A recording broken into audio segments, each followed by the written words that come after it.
ট্রফিটি তুলে দিচ্ছেন এই মুহূর্তে।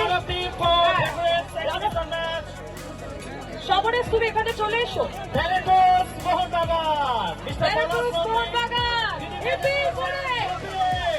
সবুজ মেরুন, একদম সবুজ মেরুন ঝড় উঠেছিল খেলায়।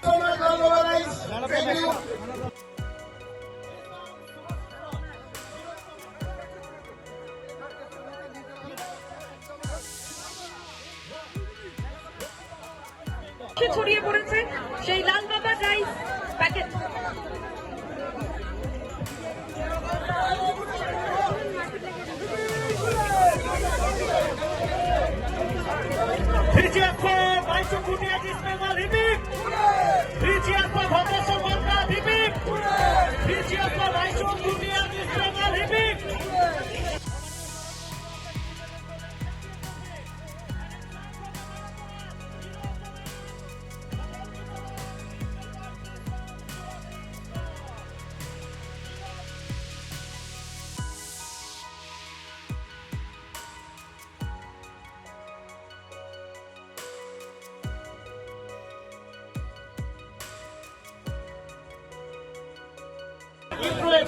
লাল বাবা রাইসের পক্ষ থেকে সেই গিফট মেডেলের সঙ্গে লাল বাবা রাইসের পক্ষ থেকে স্বাদ ও স্বাস্থ্য একসাথে পাবেন শুধুমাত্র লাল বাবাতে।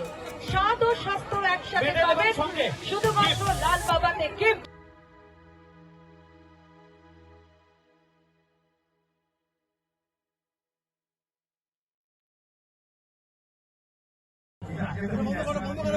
দেশের হয়ে টাইব্রেকার জিতিয়ে বা ক্লাবে টাইব্রেকার জিতিয়ে একটা আনন্দ ফিল।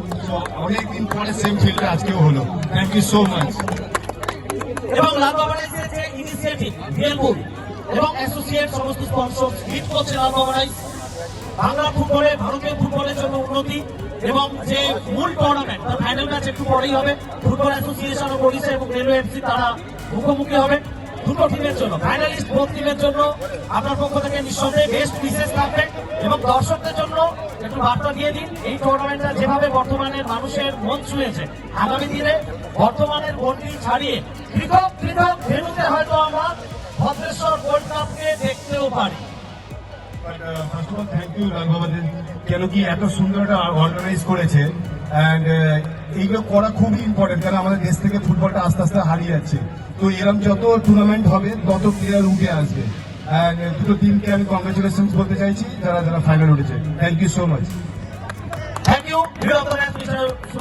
আমরা এখান থেকে পরবর্তী